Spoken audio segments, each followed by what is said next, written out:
इसको भेजना। इन शोध प्रयासों से जो नए-नए तथ्य सामने आए हैं, उससे पता चलता है कि शरीर की प्रत्यक्ष एवं परोक्ष क्रियाओं पर पूरी तरह मानसिक अनुशासन काम करता है। अचेतन मन की छत्रछाया में श्वास-प्रश्वास, ग्रहण-विसर्जन, परिभ्रमण आदि अनैच्छिक कहलाने वाली क्रियाएं चलती रहती हैं। चेतन मन के द्वारा बुद्धिपूर्वक किए जाने वाले क्रियाकलापों और लोक व्यवहारों का क्रम चलता है। इस तरह शरीर की परोक्ष और प्रत्यक्ष क्षमता पूर्णतः अचेतन और चेतन कहे जाने वाले मन संस्थान के नियंत्रण में रहती है। यह स्थूल क्रम हुआ। बारीकी से उतरने पर पता चलता है कि अमुक शारीरिक रोग अमुक मनोविकार के फलस्वरूप उत्पन्न होते हैं और वे तब तक बने ही रहते हैं जब तक कि मानसिक स्थिति में कारगर परिवर्तन न हो जाए। इस अनुसंधान ने उस असमंजस को दूर कर दिया है जिसके अनुसार सारी गड़बड़ियों की जड़ बाहर मानकर उसे दूर करने के लिए बाहरी प्रयत्नों को ही सब कुछ माना जाता था। इस तरह के विचार का शुभारंभ मनोविद एरिक फ्रॉम ने अपनी रचना मैन फॉर हिमसेल्फ में किया है। उनका मानना है कि अधिकांश मानसिक विकृतियों का कारण नैतिक होता है। छल दुराव एवं ढोंग पाखंड के कारण दो व्यक्तित्व उत्पन्न हो जाते हैं, एक वास्तविक और दूसरा पाखंडी। दोनों के बीच भयंकर अंतर्द्वंद खड़ा रहता है। दोनों एक दूसरे के साथ शत्रुता बनाए रखते हैं और विरोधी को कुचलकर अपना वर्चस्व बनाने का प्रयत्न करते हैं। मनोअध्येता फ्रायड ने इसे ईग और सुपर ईगो के बीच का द्वंद्व माना है। इस तरह विग्रह के फलस्वरूप अनेक रोग उठ खड़े होते हैं और वे वैसे ही मानसिक स्थिति के बने रहने तक हटने का नाम नहीं लेते।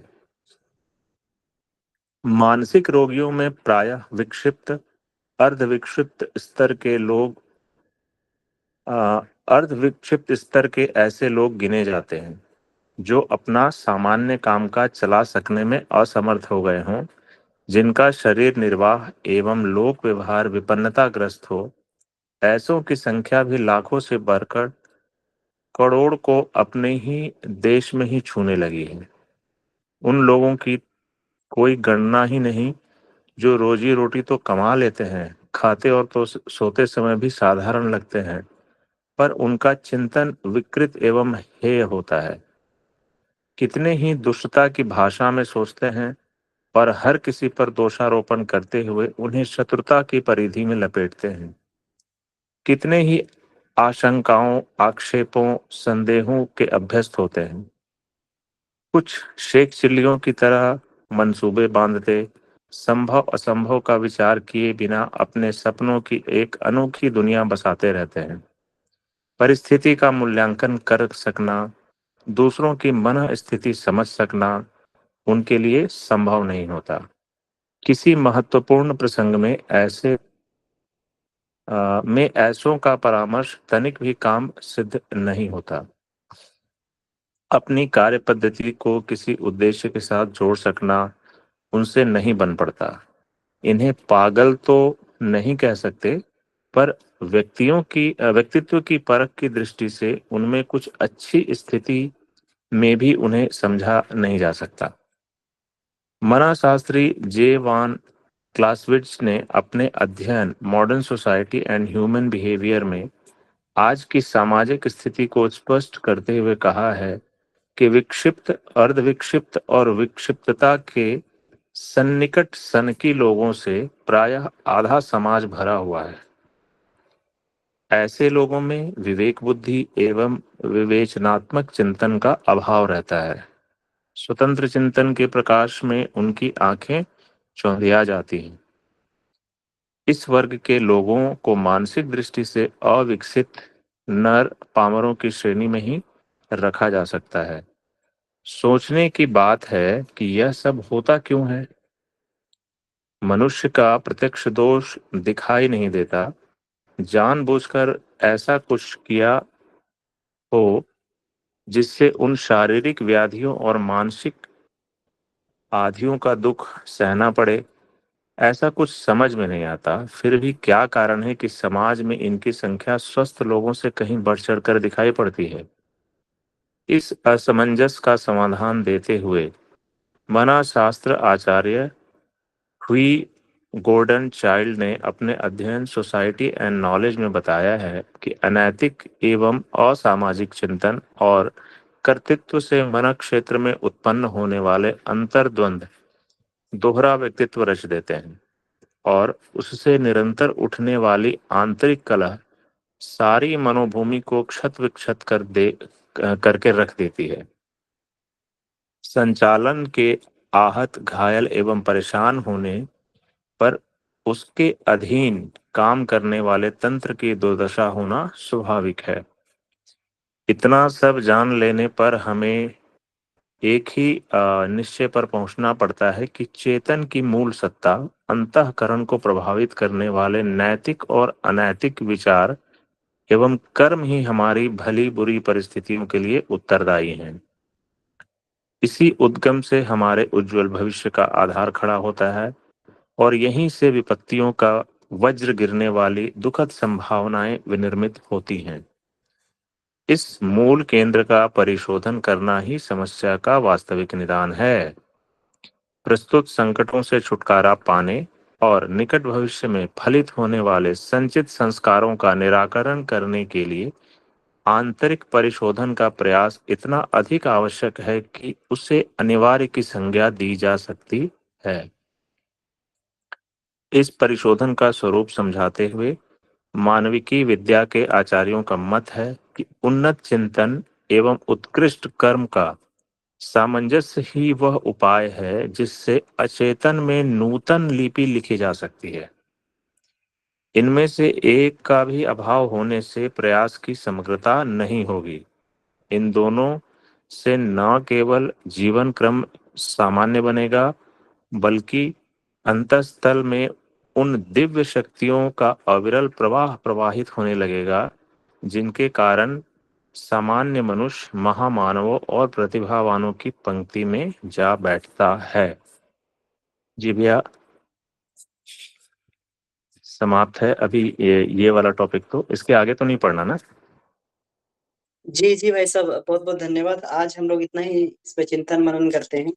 जी जी भैया, जी सभी को प्रणाम, धन्यवाद भैया। बहुत-बहुत आभार भैया। बहुत ही सुंदर वाचन रहा आपका, स्पष्ट और सुंदर वाचन।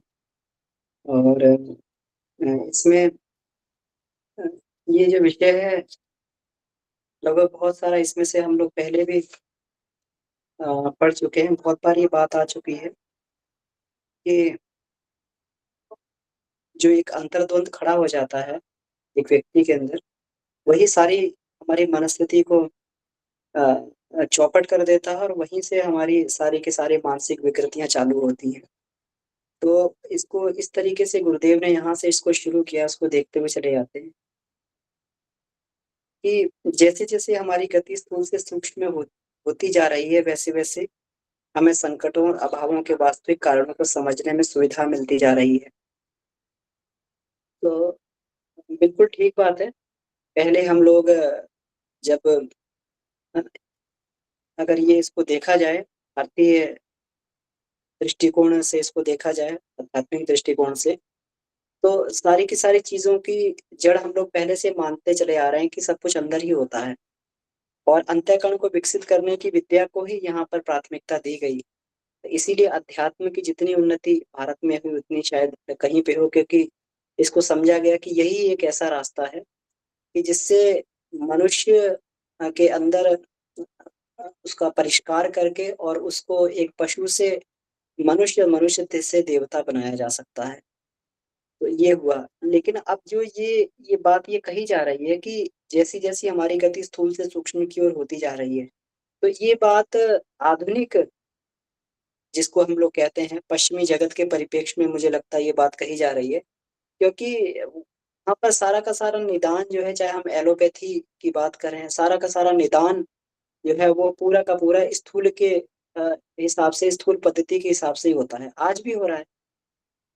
जितना भी हम लोग ये देखते हैं, हमारे डायग्नोसिस होते हैं, इनके डायग्नोसिस के लिए टेस्ट होते हैं, तो टेस्ट सारे के सारे, ब्लड टेस्ट हो रहा है, यूरिन टेस्ट हो रहा है, और अलग-अलग तरीके के और भी सारे टेस्ट हो रहे हैं। तो ये सब स्थूल का ही आधार है। उसमें कहीं कोई हार्मोन्स गड़बड़ हो रहा है, कहीं कोई पैरामीटर्स बगड़ रहे हैं, कोई कोई बैक्टीरियाज आ रहे हैं। ये सारा का सारा स्थूल आधार ही है, जिसके बेसिस पर अ, निदान करने का या डायग्नोज करने का प्रयास ये किया जाता है। लेकिन अब इसको और जब इसमें भी समाधान, स्थायी समाधान नहीं प्राप्त हो रहे, तो पश्चिमी जगत अब धीरे-धीरे जो है इसको थोड़ा और गहरी तहों तक, परतों तक जाने का प्रयास कर रहा है, जिसे हम लोग साइकोलॉजिकल फैक्टर बोलते हैं। मनोवैज्ञानिक जिसे कारण बोले जाते हैं, तो मनोवैज्ञानिक कारणों में अब खोज चालू हो गई है, और जो साइकोलॉजिस्ट और साइकियाट्रिस्ट जैसे कॉन्सेप्ट भी सामने आए हैं, और लोग आजकल उनसे भी, और ये इतना प्रचलित हो गया है कि आज कॉर्पोरेट सेक्टर में भी, कॉर्पोरेट वर्ल्ड में भी आज जो है साइकोलॉजिस्ट और साइकियाट्रिस्ट का आज एक रहना बहुत आवश्यक माना जाता है, और काउंसलिंग की जाती है उनके द्वारा। काउंसलिंग, एम्प्लॉयज़ की काउंसलिंग की जाती है, जो एम्प्लॉयज़ को जिसमें दिक्कत परेशानी, कुछ मानसिक उसकी परेशानियाँ होती हैं, तो उनको लोग फ्री में ये प्रदान की जाती है। तो इसका मतलब अब ये खूब जो है रुझान अब इनका जो है मनोविज्ञान की तरफ बढ़ता हुआ चला जा रहा है। तो जब स्थूल से सूक्ष्म की तरफ बढ़ते जा रहे हैं, तब ये बात समझ में आने लगी है कि उनकी जो है कि घटिया व्यक्तित्व ही पिछड़ेपन से लेकर समस्त विपन्नताओं की जड़ है, घटिया व्यक्तित्व। अब ये बात समझ में आने लगी। जब ये बात समझ में आने लगी, तो फिर अब उसके लिए उपचार भी ढूँढे, तो उपचार कहाँ से ढूँढे? तो उपचार फिर वही भारतीय पद्धतियों में खोजे जा रहे हैं उपचार। मेडिटेशन के लिए लोगों को बार-बार प्रेरित किया जाता है। अब यहाँ पर जो है इसको माइंडफुलनेस प्रोग्राम बोला जाता है। जब विदेशी भाषा में हम लोग बात करें, पश्चिमी इसमें जो है, तो उसको माइंडफुलनेस प्रोग्राम बोलते हैं। माइंडफुलनेस प्रोग्राम में जो है ये ध्यान, मेडिटेशन और ये सब जो है, ये सब करवाया जाता है, जिसको हम लोग जो है स्वाध्याय, सत्संग और उपासना इत्यादि ये सब बोलते हैं। तो ये सब चीज़ें ये वहाँ पर माइंडफुलनेस प्रोग्राम में करवाई जाती हैं, और फिर उसके परिणाम भी अब उनके पास जो है वो लोग इसका परीक्षण करते हैं, मस्तिष्क का परीक्षण जो है भौतिक माध्यमों के हिसाब से करते हैं, एमआरआई, एफएमआरआई वगैरह से करते हैं, तो उनको परिणाम भी दिखाई देते हैं। तो इसी ये जो है योग, ध्यान, मेडिटेशन का, इनका सबका इतना प्रचलन आजकल बढ़ रहा है। व्यक्ति को लग रहा है कि समाधान तो इसी में ही। आज हम लोग किसी डॉक्टर के पास भी जाते हैं, एलोपैथी डॉक्टर के पास में भी जाते हैं, तो अपनी प्रिस्क्रिप्शन लिखने के साथ में ये ज़रूर बताते हैं कि आप थोड़ा-सा योग भी कीजिए, थोड़ा मेडिटेशन कीजिए, तो प्राणायाम कीजिए। प्रिस्क्रिप्शन के साथ में डॉक्टर खुद ही ये चीज़ बताने लगे। आप थोड़ा मेडिटेशन कीजिए, थोड़ा-सा प्राणायाम किया कीजिए, थोड़ा-सा आप जो है योग कीजिए, आसन कीजिए, डॉक्टर भी खुद प्रिस्क्राइब करने लगे हैं। तो मतलब अब ये समझ में आने लगा है कि व्यक्तित्व का घटियापन मन की तह पर ही हम लोग ये ढूँढ रहे हैं, इसको सॉल्व करने का प्रयास कर रहे हैं, लेकिन इससे भी गहरी जो अंतःकरण की और गहरी परतें हैं, इसको चित्त संस्कार और ये अपना ईगो, अहंकार, ये सब बोला जाता है। तो यहाँ पर भी धीरे-धीरे जो है अब खोजें प्रारंभ हो रही हैं, पश्चिमी जगत इन पे भी जो है धीरे-धीरे काम करना प्रारंभ कर रहा है। तो अब इसमें ये है कि शोध के इस प्रगति क्रम में उतरते-उतरते इन दिनों आरोग्य शास्त्र के पंडितों ने इस तथ्य को खोज निकाला है। तो ये तथ्य तो मिल गया कि शारीरिक रोगों के संदर्भ में आहार-विहार, विषाणु आक्रमण आदि तो बहुत स्वल्प मात्रा में है रोगी। रुग्णता का वास्तविक और मूल कारण तो व्यक्ति की मनस्थिति में ही अंतर्निहित है। अब अगर इसको देखा जाए, विषाणु और रोगाणुओं का आक्रमण अगर देखा जाए, तो कोरोना काल की स्थिति ली जाए, या फिर हम नॉर्मल भी हम लोग ये देखें, तमाम तरह के वायरल और तमाम तरह के ये सब चलते रहते हैं, कितने लोगों पे आक्रमण करते हैं। ऐसा थोड़ी है कि विषाणु जो है मतलब जो है लोगों को चुन-चुन के पकड़ते होंगे, विषाणु तो सबके अंदर जाते हैं। व्यक्ति साँस ले रहा है, हवा में बाहर टहल रहा है, वो सब कर रहा है, और ये जो है ये चीज़ों के संपर्क में, तो विषाणु तो सबके पास में आते होंगे, और जब वो देखते होंगे कि अंतरंग की स्थिति किसकी कैसी है, तो जहाँ लगता हो कि मजबूती है, वहाँ पर जो है विषाणु अपना वो नहीं कर पाते, वहाँ पर जो है अपना कल्चर नहीं कर पाते हैं, और जो उसको इससे निष्क्रिय पड़े रहते हैं। लेकिन विषाणु, बैक्टीरिया इत्यादि। लेकिन जहाँ पर उनको लगता है कि अंतःकरण की स्थिति खराब है, या पहले से बहुत सारा कबाड़ इकट्ठा है और गंदगी का ढेर जमा है, वहीं पर जो है, क्योंकि कोई भी अगर कोई भी कीड़े इत्यादि अगर फैलेंगे, अगर कोई भी बैक्टीरिया फैलेंगे तो गंदगी को पहले ढूंढेंगे। तो अंतःकरण पहले से अगर कषाय कल्मष का ये बना हुआ है तो फिर वहीं से जो है ये होगा। तो इसलिए रोगाणु विषाणु तो वो तो होता है, डिटेक्शन तो बाद में होता है कि ये विषाणु अपना ये कर रहा है, लेकिन इस विषाणु ने हमारे ऊपर आधिपत्य कैसे स्थापित कर लिया, ये बैक्टीरिया ने या कोई इसमें जीवाणु ने हमारे ऊपर आधिपत्य कैसे स्थापित कर लिया।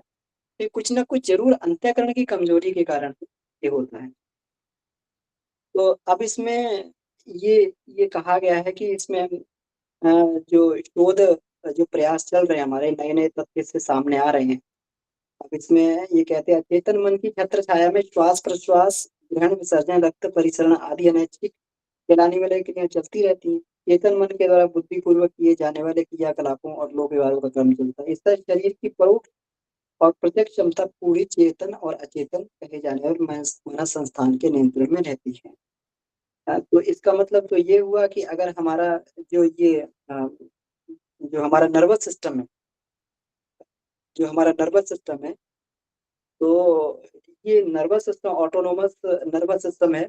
तो ऑटोनोमस नर्वस सिस्टम के कारण ही जो हमारा श्वास प्रश्वास और ग्रहण विसर्जन, रक्त, ये सब कुछ चल रहा है। तो अगर कहीं मनस्थिति संस्थान में कहीं गड़बड़ी उत्पन्न होगी तो कहीं ना कहीं ये चीजें जरूर हमारे जो है ये जो ऑटोनोमस नर्वस सिस्टम जो है उसको कहीं ना कहीं जरूर प्रभावित करेंगी। ये प्रभावित करेंगी तो ये सारी क्रियाएं हमारी गड़बड़ाएंगी। तो यहाँ पर ये लिखा हुआ है कि अगर ये क्रियाएं चलती हैं तो ये जो है मन संस्थान में गड़बड़ी आती है, तो यहाँ पर कहीं ना कहीं विकृति पैदा होगी। चेतन के द्वारा जो है जो बुद्धिपूर्वक क्रियाकलाप किए जा रहे हैं, जो हमारा लॉजिकल थिंकिंग है, तो अगर चेतन में गड़बड़ी आएगी तो यहाँ पर भी कहीं ना कहीं गड़बड़ी उत्पन्न होती हुई चली जाएगी।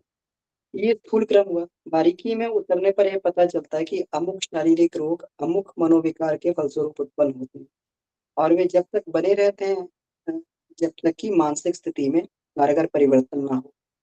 इस अनुसंधान ने उस असमंजस को दूर कर दिया जिसके कारण सारी गड़बड़ियों की जड़ बाहर मानी जाती है। तो इसमें इन चैप्टर्स में पहले भी हम लोग ये बहुत कर हम लोग पढ़ चुके हैं कि इन चैप्टर्स में जो है ये था, अ, जिसमें गुरुदेव ने ये भी बताया था कि कौन सी समस्या से, कौन सी हमारे अ, जो मानसिक गड़बड़ी से कौन सी बीमारियां पैदा होती हैं। इसको भी जो है ये बड़ा ही इसमें गुरुदेव ने स्पष्ट रूप से इसमें लिखा था। बीमारियों की कैटेगरीज बताई थी और कौन कौन से मानसिक दोषों से पैदा होती है इसके बारे में भी गुरुदेव ने इसमें भरी पूर्वक बताया था। अब इसमें आगे इसमें एक ये बात और बड़ी बढ़िया कही गई है कि यहाँ पर एक मनोविद है, एरिक फ्रॉम, उन्होंने अपनी रचना मैन फॉर हिमसेल्फ में लिखा है। उनका मानना है कि अधिकांश मानसिक व्यक्तियों का कारण नैतिक नैतिक होता है। तो नैतिक होता है, और छल दुराव एवं ढोंग पाखंड के कारण दो व्यक्तित्व उत्पन्न हो जाते हैं। तो अगर ये देखा जाए कि आत्मा के इसमें ये बात की जाए, आत्मा की और उसके स्वाभाविक धर्म की अगर बात की जाए, तो आत्मा जो है स्वाभाविक रूप से अ, वो जो है धर्म का अनुसरण ही करना चाहती है। धर्म कौन सा? जो मनुष्य के लिए गौरव गरिमा बनाएगी, उसी का अनुसरण आत्मा करना चाहती है, और उसी के हिसाब से उस नीति के अनुसार ही चलना चाहती है। तो ये हमारा जो है एक वास्तविक हमारा व्यक्तित्व हो गया। अगर कहते हैं ना कि अपनी वास्तविक स्थिति में रहना, तो जब वास्तविक स्थिति में रहता तो व्यक्ति आनंद की स्थिति में रहता है। क्यों आनंद की स्थिति में रहता है? क्योंकि वो उस हिसाब से चल रहा है जिस हिसाब से उसका प्रोग्राम किया गया है, उसको बनाया गया है, और उसको जो है उसको उस उद्देश्य के लिए, उसको जिस उद्देश्य के लिए जन्म दिया गया है तो उसी उद्देश्य के अनुसार चल रहा है। तो व्यक्ति जो है इस स्थिति में वो आनंद की स्थिति में रहता है। लेकिन जैसे ही छल दुराव एवं ढोंग पाखंड अगर उसके अंदर ये पैदा हुआ, जैसे ही बाहर की परिस्थितियों से संपर्क होते ही या फिर अपने संस्कारवश अगर ये सारी आदतें उसके अंदर हैं, तो दूसरा व्यक्तित्व और उसमें खड़ा हो जाता है, जो पाखंडी व्यक्ति है। अब कोई भी अगर व्यक्ति है, अगर कुछ गलत कर रहा है, तो हमेशा उसके अंतःकरण से एक आवाज आती है कि ये गलत है, इसको मत करो, ये गलत है। तो ये तो आवाज़ तो हम सभी के अंदर से आती है। अगर मान लीजिए अगर हमें जो है कोई गलत काम करना है, तो उसके लिए अंतःकरण तो गलत बताएगा ही उसे, कभी भी सही नहीं बताएगा। लेकिन हमारे जो बौद्धिक तर्क होते हैं उसको भी सही बता देते हैं। जैसे मान लीजिए कि हम जो है झूठ बोलने के लिए जा रहे हैं। हम लोग झूठ बोलने के लिए जा रहे हैं तो अंतःकरण ज़रूर चिल्ला-चिल्ला के कहेगा कि भई आप झूठ बोलने के लिए जा रहे हैं, आप ये गलत कर रहे हैं। आपको ये नहीं करना चाहिए। आपको नहीं करना चाहिए और ये गलत है। लेकिन हम लोग अपनी बुद्धि से तर्क लगाते हैं। हम लोग फिर तर्क और ये सब पैदा करते हैं अपनी बुद्धि से, बुद्धि तर्क देती है। हमें झूठ क्यों बोलना पड़ रहा है? हमें झूठ इसलिए बोलना पड़ रहा है कि हमें अपनी नौकरी बचानी है। हमें झूठ किस लिए बोलना पड़ रहा है? हम अगर नहीं बोलेंगे तो हम यहाँ पे पिछड़ जाएँगे। हम अगर नहीं बोलेंगे तो यहाँ हमारा काम नहीं चलेगा। यहाँ तो झूठ बोलना ज़रूरी है, यहाँ तो सारे झूठे के झूठे बैठे हुए हैं सारे। अगर नहीं बोलेंगे तो हमारा काम रुक जाएगा, ये बंद हो जाएगा। तो इस तरीके से बौद्धिक जो है एक तर्कों का प्रारंभ हो जाता है। तो जहाँ पर ये बुद्धि तर्क देती है इसमें ये दूसरे व्यक्तित्व के रूप में जब तर्क देती है उसमें उसमें तो जैसे ही तर्क देती है तो एक दूसरा व्यक्तित्व खड़ा हो जाता है। जब एक दूसरा व्यक्तित्व खड़ा हो जाता है तो एक नैतिक व्यक्तित्व है और एक अनैतिक व्यक्तित्व है। ये दोनों आपस में लड़ना चालू कर देते हैं। क्योंकि नैतिक की आवाज़ नहीं बंद होगी। गुरुदेव जब ये कहते हैं, गुरुदेव मैं क्या हूँ पुस्तक में ये लिखा है कि आत्मा बिल्कुल उसी तरीके से है, तेल की तरीके से। आप तेल को फैला दीजिए आप पानी के ऊपर और कितना भी उसे नीचे डुबाने की कोशिश कीजिए, तेल हमेशा ऊपर ही तैरता रहेगा। कितना भी इसे पानी में घोल दीजिए, घोलते जाइए पानी में घुलेगा नहीं, ऊपर ही तैरता है। और उसी तरीके से जो है इसकी एक और दूसरा जो उदाहरण दिया है, वो एक तख्ते का उदाहरण दिया कि पानी में तख्ता फेंक दीजिए और उस तख्ते को खूब नीचे गहराई तक, तल तक जाकर उसको छुआ दीजिए और उसको छोड़ेंगे तो अपने आप ऊपर आ जाएगा। तो आत्मा कभी डूबना पसंद नहीं करती, वो हमेशा अपनी बात को कहती रहेगी और यहाँ तक कि पा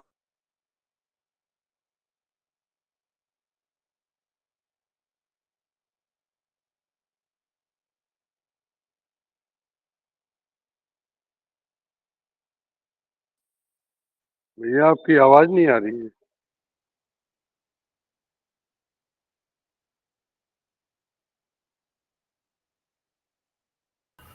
अमन पनिशमेंट भैया, ही ऐसी आपकी सज़ा आवाज उसके लिए होती है।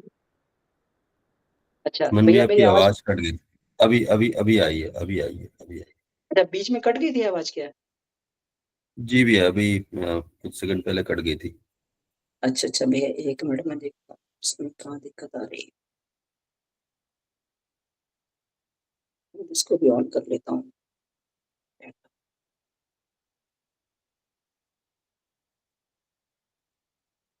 भैया अभी ठीक आ रही है मेरी आवाज़? जी भैया, अभी हेलो? ठीक है। अभी ठीक है भैया, अभी ठीक है। अच्छा, अच्छा। तो इसमें हम लोग ये कह रहे थे कि पापी से पापी व्यक्ति की आत्मा भी जो है कभी भी अपनी नैतिकता को नहीं छोड़ती है। कितना भी बड़ा दुष्ट हो, कितना भी बड़ा पापी हो, संसार से पूरे भले ही संसार को जीत ले, लेकिन अपने अंतःकरण को नहीं जीत सकता वो। इसीलिए उसकी अशांति का सबसे बड़ा कारण उसकी जो है एक जिसको कहते हैं कि अंतःकरण का जो उसको ये पीड़ा होती है, उसका सबसे बड़ा कारण यही है कि उसकी आत्मा हमेशा उसको नीति का संदेश देती है। जब वो नीति का संदेश देती है तो अपने आप को जब उसके आत्मा के सामने खड़ा होके अपने आप को जो है पापी पाता है, अपने आप को जो है गलत पाता है आत्मा के समक्ष खड़ा होके, तब उसके अंदर एक अशांति पैदा होती है। तो इसमें यही कहा है कि दोहरा व्यक्तित्व जब व्यक्ति के अंदर ये हो जाता है, दोनों एक-दूसरे भयंकर अंतर्द्वंद करते हैं। ये जो जो पाखंडी व्यक्तित्व है, ये आत्मा की आवाज़ को दबाना चाहता है। लेकिन आत्मा तो बिल्कुल एक इस तरीके से है, आत्मा बिल्कुल एक जो है अग्नि की तरीके से, फूस के ढेर से कितना भी अग्नि को दबाते जाएँ, कितना भी दबाते जाएँ, अग्नि दबेगी नहीं। वो जो है कुछ देर के लिए ढक तो जाएगी, लेकिन धीरे-धीरे जैसे ही उसकी ज्वाला प्रचंड होगी, वो ऊपर आके जो है उसको फूस के ढेर को जला के खत्म कर देगी। इसी तरीके से ये होता है। तो दोनों एक-दूसरे के साथ शत्रुता रहते हैं और विरोधी को कुचल कर अपना वर्चस्व बनाने का प्रयत्न करते हैं। अध्यात्म फ्रायड ने इसे ईड और सुपर ईगो मुझे लगता है ईगो और सुपर ईगो होगा ये। ईगो सुपर ईगो के बीच का द्वंद्व माना है। इस तरह का विग्रह के फलस्वरूप अनेक रोग, हमें लगता है कि ये जो है बहुत सारा अभी ये जो कारण है विक्षिप्तता का या अर्ध विक्षिप्तता का कारण है, ये इसी के कारण है कि एक दोहरा व्यक्तित्व हमारे अंदर ये खड़ा हो गया है। इसमें और भी इसमें ये आगे एक मनःशास्त्री हैं जे वॉन क्लासीविट्स ने अपने अध्ययन modern society and human behaviour में आज की सामाजिक स्थिति को भी स्पष्ट करते हुए कहा है कि विक्षिप्त, अर्ध विक्षिप्त और विक्षिप्तता के सन्निकट तनिकी लोगों से प्राय आधा समाज भरा पड़ा है। इससे लोगों को विवेक बुद्धि और विवेचनात्मक चिंतन का अभाव रहता है। तो विवेक बुद्धि का अभाव तो है ही, क्योंकि व्यक्ति आजकल तर्क बुद्धि के हिसाब से ही काम करता है। तो तर्क क्या होते हैं? तर्क होता है जो आज के परिप्रेक्ष्य में कि किस तरीके से ये अपने जो है इसको हम लोग कैसे अधिक से अधिक फायदे में रह सकते हैं सांसारिक रूप से। तो इसमें जो है तर्क बुद्धि हमेशा जो है कुछ ना कुछ तर्क देके वो अपने सांसारिक पक्ष को हमेशा ये सही सिद्ध करती रहेगी। लेकिन विवेक बुद्धि है वो हमेशा जो है इसको बोलते हैं कि दूरदृष्टि बोलते हैं। वो दूरदृष्टि दूर के परिणाम को देखकर जो है वो सारे के सारे निर्णय निर्धारण करने की प्रयास करेगी, नीति के आधार पर निर्धारण करने का प्रयास करेगी। तो विवेक बुद्धि का अभाव होने के कारण, विवेचनात्मक चिंतन का अभाव होने के कारण आज का जो है आधा से ज़्यादा समाज है विक्षिप्तता के इसमें ये पहुँच चुका है। इसमें आगे और एक मनःशास्त्री हैं जो आचार्य वी गॉर्डन चाइल्ड ने अपने अध्ययन सोसाइटी एंड नॉलेज में बताया कि अनैतिक एवं असामाजिक चिंतन और कर्तव्य से मन क्षेत्र में उत्पन्न होने वाला अंतर दोहरा व्यक्तित्व रच कर रख देता है। तो ये तो बिल्कुल ठीक है कि अनैतिक असामाजिक चिंतन जो है हमारा और कर्तव्य और जो हमारा जो कर्तव्य वाला व्यक्तित्व है जो, तो कर्तव्य तो वही है जो हमारी आत्मा के अनुसार आत्मा की नीति है। तो उसके बताए हुए रास्तों पर चलना ही हमारा कर्तव्य है। और एक है अनैतिक व असामाजिक चिंतन, ये मन क्षेत्र में अंतर्द्वंद पैदा कर देता है। उससे निरंतर उठने वाली आंतरिक कलह सारी सारी मनोभूमि को क्षत विक्षत करके रख देती है। पूरी मनोभूमि से क्षत विक्षत हो जाती है।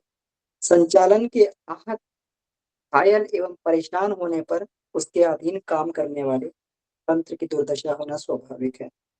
इतना सब जान लेने पर हमें एक ही निश्चय पर पहुंचना पड़ता है कि चेतन की मूल सत्ता अंतःकरण को ही प्रभावित करने वाले नैतिक और अनैतिक विचार एवं कर्म ही हमारी भली बुरी परिस्थितियों के लिए उत्तरदायित्व है। तो इसके लिए जो है यही उत्तरदायित्व है। तो यहाँ पर अगर ये बात है तो इसका जो परिशोधन करना ही वास्तविक समस्या का निदान है। जो हमारा अंतःकरण है, तो अंतःकरण ही हमारा मूल केंद्र है। तो इस मूल केंद्र का परिशोधन करना ही वास्तविक समस्या का समाधान है। प्रस्तुत संकटों से छुटकारा पाने, निकट भविष्य में एक होने वाले संचित संस्कारों का निराकरण करने के लिए आंतरिक परिशोधन का प्रयास इतना अधिक आवश्यक है कि उसे अनिवार्य की संज्ञा दी जा सकती है। इस परिशोधन का स्वरूप समझाते हुए मानवीय विद्या के आचार्यों का मत है कि उन्नत चिंतन एवं उत्कृष्ट कर्म का सामंजस्य ही वह उपाय है जिससे अचेतन में नूतन लिपि लिखी जा सकती है। तो हम लोग ये देखें तो अगर इसको प्रैक्टिकल हम लोग देखें, इस सैद्धांतिक भाषा को प्रैक्टिकल रूप में देखें तो इसको हम लोग गायत्री और यज्ञ भी कह सकते हैं। उन्नत चिंतन मतलब गायत्री और उत्कृष्ट कर्म मतलब यज्ञ। तो इनका सामंजस्य मतलब गायत्री और यज्ञ का सामंजस्य, सच्चिंतन और सत्कर्म का सामंजस्य अगर जीवन में इसी तरीके से बैठ जाता है तो इससे अचेतन में नूतन लिपि लिखी जा सकती है। तो ये तो गुरुदेव ने कहा ही है कि गायत्री साधना के उद्देश्य में गुरुदेव बताते ही हैं कि जो है गायत्री साधना करने से धीरे धीरे धीरे धीरे चेतन की सफाई होती चली जाती है। हमारे अचेतन के जो है कुसंस्कार समाप्त होते हुए चले जाते हैं और श्रेष्ठ सुसंस्कारों की उसमें स्थापना होती हुई चली जाती है। यही बात यहाँ पर लिखी है, अचेतन में नूतन लिपि लिखी जा सकती है। इनमें से एक का भी अभाव होने से प्रयोजन की समग्रता नहीं घटे अ, अ, अभाव होने से प्रयोजन की समग्रता नहीं घटेगी। तो इसमें से एक का भी या तो उन्नत चिंतन का या उत्कृष्ट कर्म का, दोनों में से एक का भी अभाव हो जाएगा, तो वहाँ पर जो है ये प्रयोजन पूरा नहीं होता। इससे न केवल जीवन कर्म सामान्य बनेगा, बल्कि अंतःस्थल में उन दिव्य शक्तियों का अविरल प्रभाव प्रभावित होने लगेगा, जिसके कारण सामान्य मनुष्य महामानवों और प्रतिभावानों की पंक्ति में जा बैठता है। तो इस तरीके से गुरुदेव ने इसमें जो है अ, ये विषय में यही बताया हुआ है कि किस तरीके से हम लोग अपने अंतर्द्वंद को समाप्त करने के लिए अ, सद्चिंतन और सत्कर्म, उत्कृष्ट चिंतन, उन्नत चिंतन और उत्कृष्ट कर्म का सामंजस्य बिठा के रखें। इसी से हमारे अचेतन में जो है एक नई तो संस्कारों की स्थापना यहाँ पर की जा सकती है। तो ठीक है, बहुत-बहुत आभार आपका। तो अब हम लोग इस पर चिंतन मनन कर सकते हैं। जी।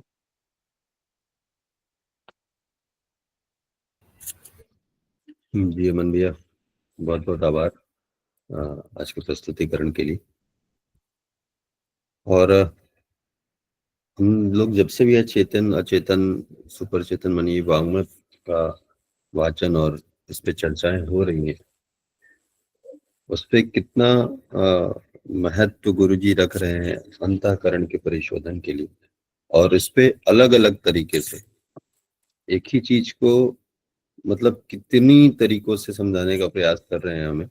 अभी जो आज का विषय आया है, इस विषय से ही संबंधित हमको लग रहा है कि हम लोग जब चेतन पढ़ रहे थे तो उसमें एक बात आई थी कि अ, जो हमारा अंतःकरण है, ये हमारे द्वंद या हमारे दोहरे व्यक्तित्व की वजह से जो भी दिक्कतें पैदा होती हैं, वो इसलिए पैदा करता है कि हम लोग अपना जो मूल स्वरूप है, अपना जो लक्ष्य है, जीवन का जो लक्ष्य है, उसकी तरफ हम जाके थोड़ा चिंतन कर पाए। और जब तक ऐसी परिस्थितियां पैदा नहीं होती हैं, तब तक हम तो जीवन को बहुत ही अम, मतलब एक ऐसे ना कि जीवन मिला आनंद के लिए बस उसी अनुभूति में जीते रहते हैं और उससे बाहर हम देख नहीं पाते। लेकिन जब रोग के रूप में, दुख के रूप में और अलग अलग जिस भी कारण से हमें जो है ठेस पहुंचे, ये सारा कुछ प्रस्तुत करता है हमारा अंतःकरण ही, हमारा मतलब हमारी आत्मा ही, क्योंकि हम सही रास्ते पे आ सके। और सही रास्ते पे आने के लिए अ, एकमात्र यही एक बचता है कि हम अपने अंतःकरण का परिशोधन करें, अपने व्यक्तित्व का, अगर अपने जो द्वंद्वों में हम फंसे हुए हैं, अपने व्यक्तित्व के द्वंद्वों में, उसको वो करें। तो ये भैया बहुत क्लियर आ रहा है। एक चीज थोड़ा सा आप पे चाहूंगा, अगर संभव हो सके तो जो व्यक्तित्व का द्वंद उठ उठ खड़ा होता है ना, इस पे थोड़ा उदाहरण और उसके हिसाब से बता पाएंगे भैया क्या? क्योंकि अब हम लोग पढ़े तो हैं, लेकिन फिर भी थोड़ा सा इस पे और गहराई में जाने की इच्छा हो रही है, ऐसा ऐसा लग रहा है भैया। जी भैया, द्वंद देखिए इसमें कभी-कभी कुछ निर्णय हमारे जीवन में ऐसे हो जाते हैं कि इसको इस तरीके से हम लोग देख सकते हैं कि जो अंतरात्मा उसको स्वीकार नहीं कर पाती। तो उसमें जैसे अब एक उदाहरण से जैसे मैंने इसको समझा है, तो मैं आपके सामने उसकी उसी को रखना चाहता हूँ उदाहरण को आपके माध्यम से कि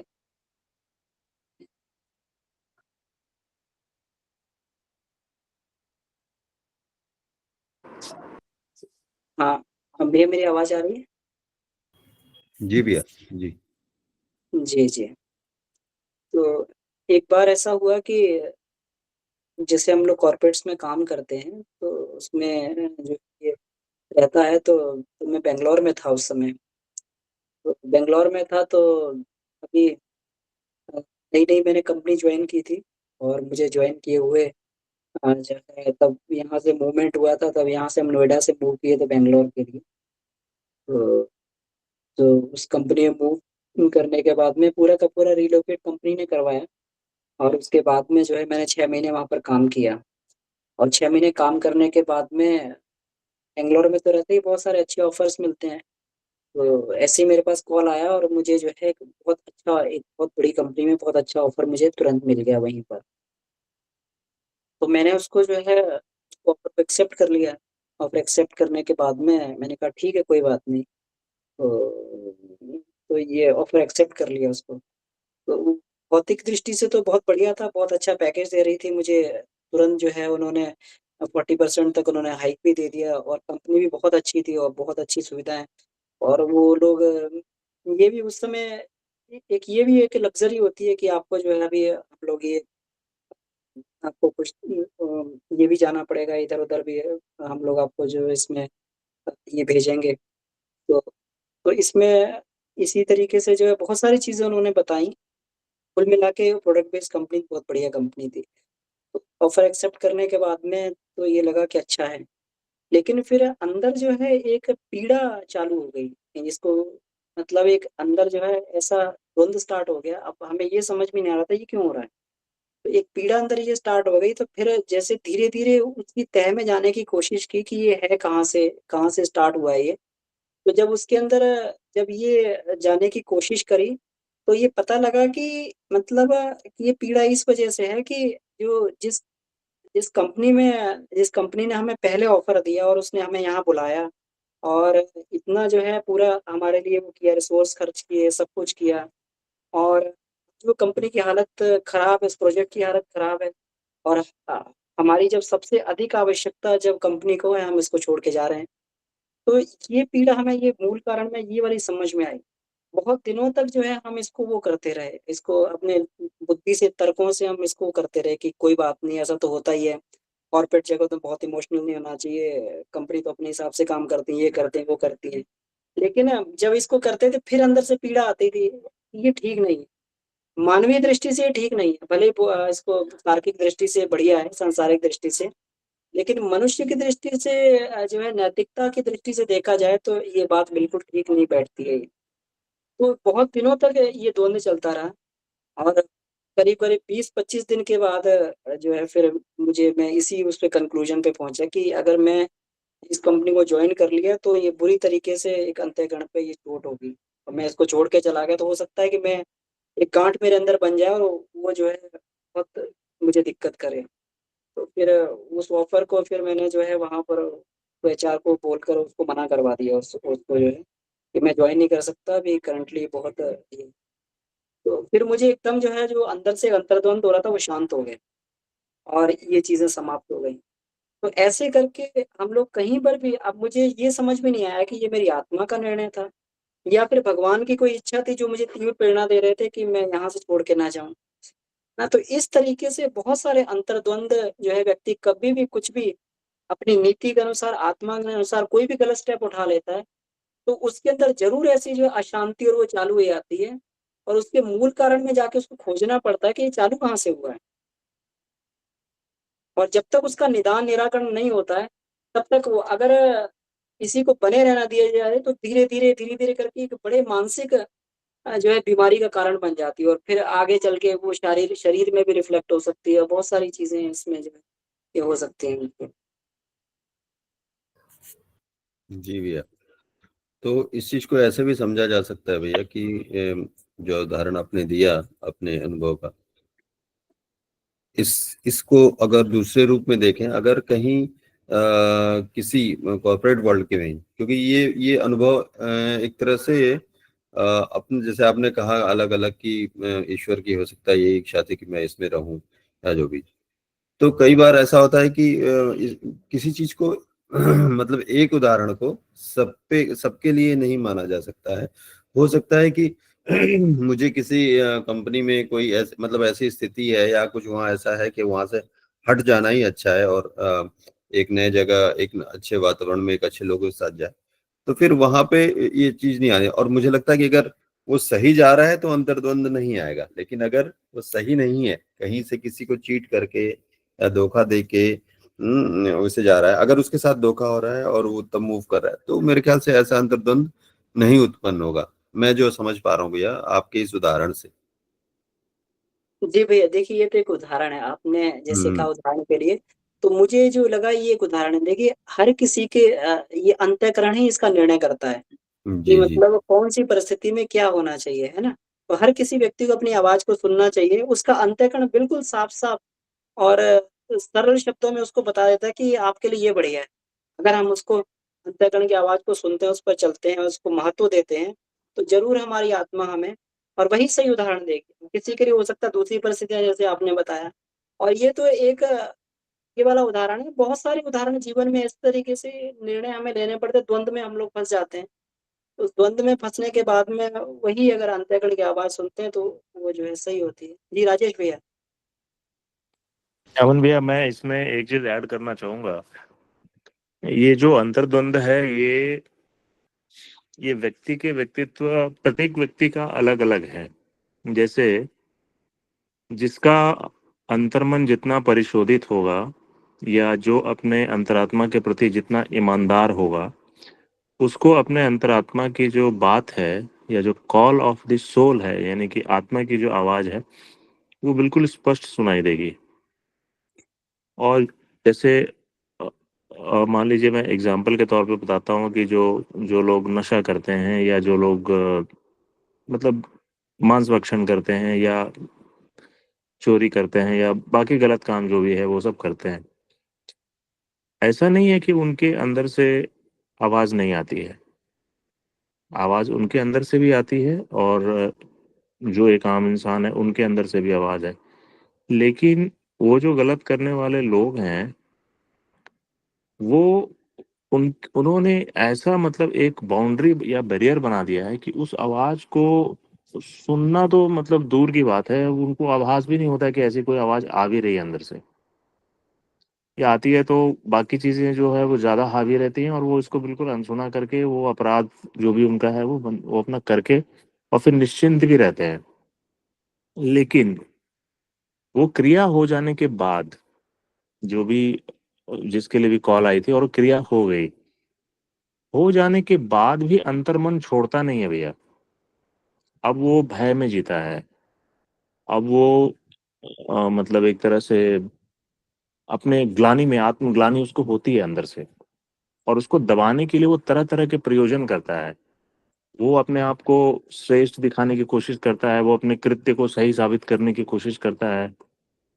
तो ये बड़ा मतलब ये मेरा मतलब एक इस पर काफी दिनों से चल रहा है भैया। जैसे मैं आपको मैंने बात भी की थी लास्ट टाइम कि मैं अपनी जो साधना चल रही थी, उसमें बीच में ये आ गया था, ब्रेक आ गया था। और मैं अंदर से परेशान था बहुत ज़्यादा इस बात को लेके कि मेरा शेड्यूल इतना गड़बड़ा गया था कि मैं कर नहीं पा रहा था उसको। और एक संकल्प था जो लिया है हमने ईश्वर के समक्ष बैठकर, और उस संकल्प को अगर हम पूरा नहीं करते हैं, तो वो जस्ट एक क्रिया है, वो भगवान के प्रति लिया हुआ एक संकल्प है, लेकिन आपके अंदर में वो अंतर्द्वंद खड़ा हो गया फिर अब।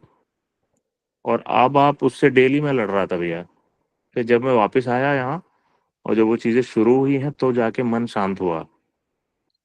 तो ये रिसेंट मतलब बात है। तो जो सही है, जो आपने आपके अंतर्मन में, तो उसको आत्मा ही बोलूंगा। आत्मा बिल्कुल सही कॉल देती है, और हमेशा ही सही कॉल, जो सही चीज है उसी का कॉल देगी वो। हम लोगों को अपने आप को इतना फ्लेक्सिबल, इतना फाइन ट्यून करना है कि उस कॉल को सुने और उसके कॉल को एक्सेप्ट करके उस पर चलें।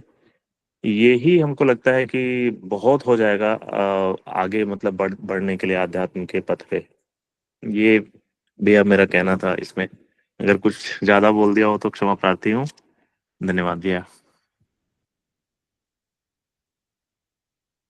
बहुत सुंदर भैया। मुझे लगता है कि जो चीज़ों को मैं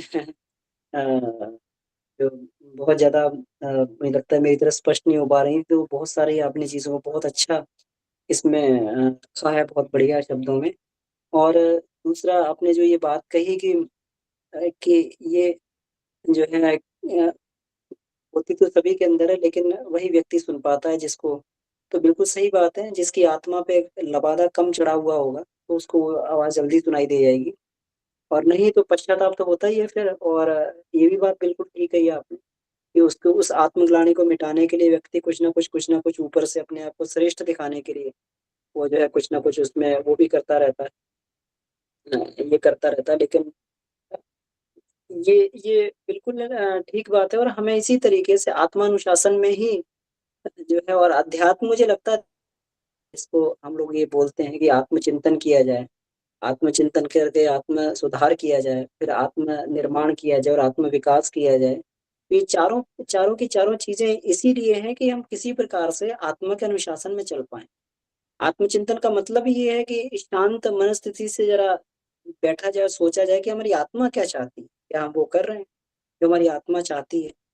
तो आत्मचिंतन करके और नहीं कर रहे हैं तो फिर उसका सुधार किया जाए और सुधार होता चले तो फिर जो है उसको धीरे धीरे विकसित किया जाए, उसमें सद्गुणों की स्थापना की जाए और ये हो जाए तो फिर जो है उसको निर्माण हो गया तो फिर उसको विकसित किया जाए। तो ये मुझे लगता है सारी की सारी आध्यात्मिक जो पूरी की पूरी यात्रा है वो इसी केंद्र के इर्द गिर्द होती है कि व्यक्ति किसी तरीके से आत्मानुशासन में चलने लगे।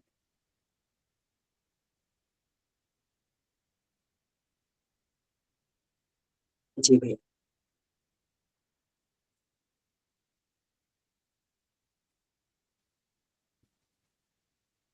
हाँ, इसमें किरण दीदी भी जुड़ी हुई है, किरण चावला दीदी।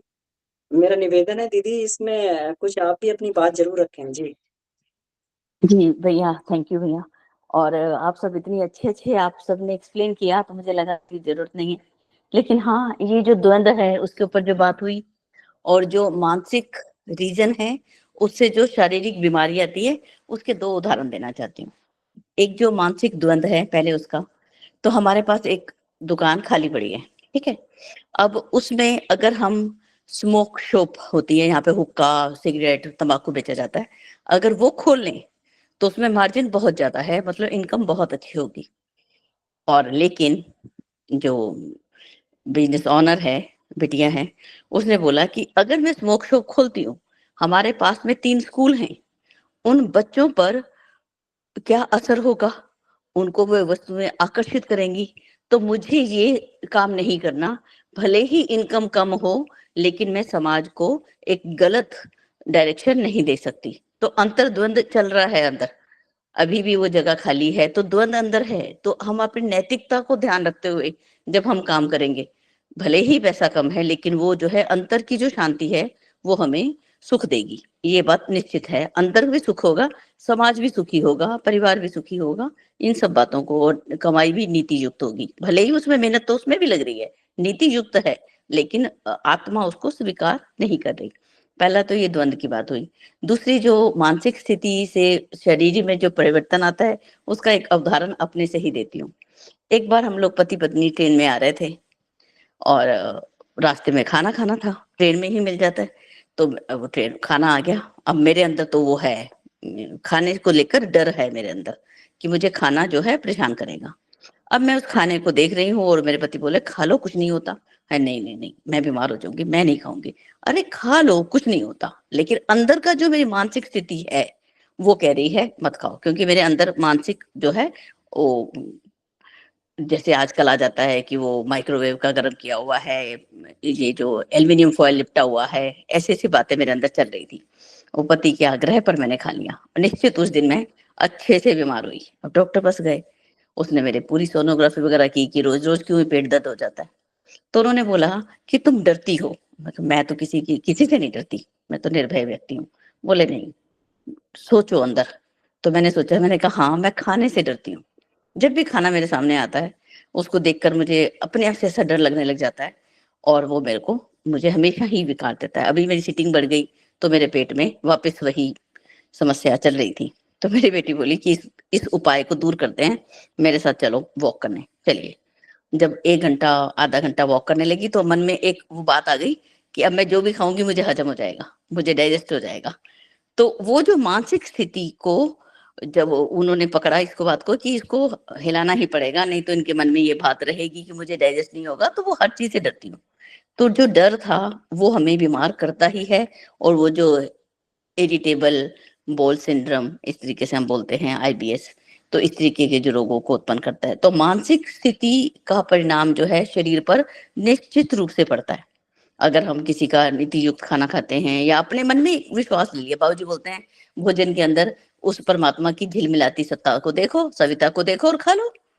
तो लेकिन वो झिलमिलाती सत्ता के अंदर भी जब मैं ये बातें देखती हूँ कि ये तेल में बना हुआ है, ये उसमें बना हुआ है, पाम ऑयल है, मुझे नहीं खाना, तो मुझे सब बातों से मैं एकदम से विचलित हो जाती थी और बीमार हो जाती हूँ। तो भैया ये दोनों बातें जो है मुझे लगता है काफी क्लियर होंगी। और मानसिक अगर हम किसी को दुख देते हैं ना, अगर एक जाते समय अगर मैंने किसी कुत्ते को डंडा मारा है, वापस आते समय मुझे उसी कुत्ते से भय लगता है। और जाते समय यदि मैंने उसको प्रेम किया है, एक रोटी अपने हाथ से खिलाई है, उसको सहला दिया है, वापस आएंगे तो मुझे पक्का पता है कि वो आके अपनी दुम हिलाएगा और मेरे से प्यार करेगा। तो ये सारी बातें जो हमारे कर्म हैं, ये हमें भय को पैदा करते हैं, डराते हैं। तो भैया इस तरीके से छोटे छोटे उदाहरण देकर मुझे लगता है आज का जो बहुत ऊंचे लेवल का है उसको कुछ मैंने समझने का प्रयास किया। भैया धन्यवाद भैया, थैंक यू। दीदी बहुत बहुत प्रणाम। आभार मैं भैया आपसे। जी जी अमन भैया, एक चीज दीदी के लिए मैं ऐड करना चाहूंगा। दीदी आप तो बहुत ही मतलब आपकी मानसिक स्थिति बहुत उच्च है। मैं अपने जीवन में एक प्रयोग करता हूँ भोजन को लेके। मैं सोच रहा हूँ कि मैं आपको वो चीज़ बताऊं जी कि मेरे पास सामने जब भी कोई भोजन आता है, अपना जो नॉर्मल घर में या बाहर कहीं भी, तो मैं 3 बार गायत्री मंत्र से उस भोजन को अभिमंत्रित करता हूँ। जी और मंत्र के साथ ये भावना रहती है मेरी कि पहले मंत्र में मैंने उस भोजन में जिन जिन जगह से गुजर के और वो भोजन बन के भी मान लीजिए होटल में भी बैठे हैं, तो जहां से भी होकर आया है, तो उसमें जो भी कषाय कल्मश या बुरी भावनाएं भी अगर कहीं कुछ है, वो सब पहले मंत्र में सब दूर हो गई। और दूसरे मंत्र में मैं उसको सविता की दिव्य किरणों से पुष्ट करता हूँ प्रत्येक दाने को, और उसके अंदर जो भी न्यूट्रिएंट्स वैल्यू है उसको काफी बढ़ाते हैं हम लोग। और तीसरे मंत्र में वो भोजन मैं माँ गायत्री को समर्पित कर देता हूँ, उनको खिला देता हूँ पहले, और इसके बाद वो प्रसाद रूप में ग्रहण करते हैं। तो ये एक छोटा सा प्रयोग बाबूजी के यहाँ ही सीखा था मैंने, जब लास्ट ईयर मैं गया था वहाँ पे, तो वहाँ पे भोजन को लेके बाबूजी ने भी ये चीजें बताई थी। तो उसका मैं पालन करता हूँ, और मैं ये देखता हूँ कि आ, मुझे फिर वो बड़ा आनंद आता है भोजन के बाद। वो भोजन की प्रकृति कैसी भी हो, पर वो फिर बाद में प्रसाद के रूप में लेके। तो ये एक छोटा सा मतलब आपके धृष्टता कर रहा हूँ आपको ये बताने की। अरे नहीं नहीं वैसे आप भैया, खुद सब व्यवस्थित है। जी दीदी प्रणाम। जी थैंक यू भैया। जी बहुत अच्छा बताया भैया, मुझे डर लगता ही था और लगता ही है। मैं अभी भी भोजन से पहले मैं सावधान हो जाती हूँ, अरे मुझे खाना नहीं है। तो थैंक यू भैया, बहुत बहुत धन्यवाद। जी जी अमन भैया, थैंक यू भैया। जी दीदी बहुत बहुत आभार। भैया बहुत बढ़िया आपने बताया इसको। और संकल्प से तो वैसे ही जो है हमारा प्राण उसमें प्रवाहित होता है, और जो है ये इसके गुण भी बदल जाते हैं। बहुत बढ़िया भैया, बहुत आपका अच्छा प्रयोग है। तो इसमें इसको प्रयोग को जो है और भी लोग इसको प्रैक्टिकल करके देख सकते हैं इसमें।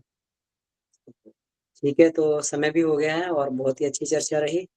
किरण दीदी के द्वारा बड़ी प्रैक्टिकल एग्जांपल्स उन्होंने दिए इस चैप्टर में जो है हम लोग खोज रहे थे, और प्रैक्टिकल एग्जांपल तो दीदी ने ये बढ़िया प्रैक्टिकल एग्जांपल दी। और राजेश भैया का भी बहुत बढ़िया रहा। तो बहुत बढ़िया चर्चा रही। इसके लिए बहुत बहुत आभार आप सभी को। परम पूज्य गुरुदेव, वंदनीय माता जी और सभी ऋषि सत्ताओं से हम लोग एक बार उनको धन्यवाद देते हुए आज की कक्षा को ही समाप्त करते हैं, और कल फिर पुनः हम लोग इसी समय जुड़ेंगे। आप सभी को बहुत बहुत आभार। कल युग रिश्ता का जीवन दर्शन, कल बृहस्पति है तो उस पर हम लोग चर्चा करें। तो आइए इसी के साथ शांति पाठ करते हैं। ओ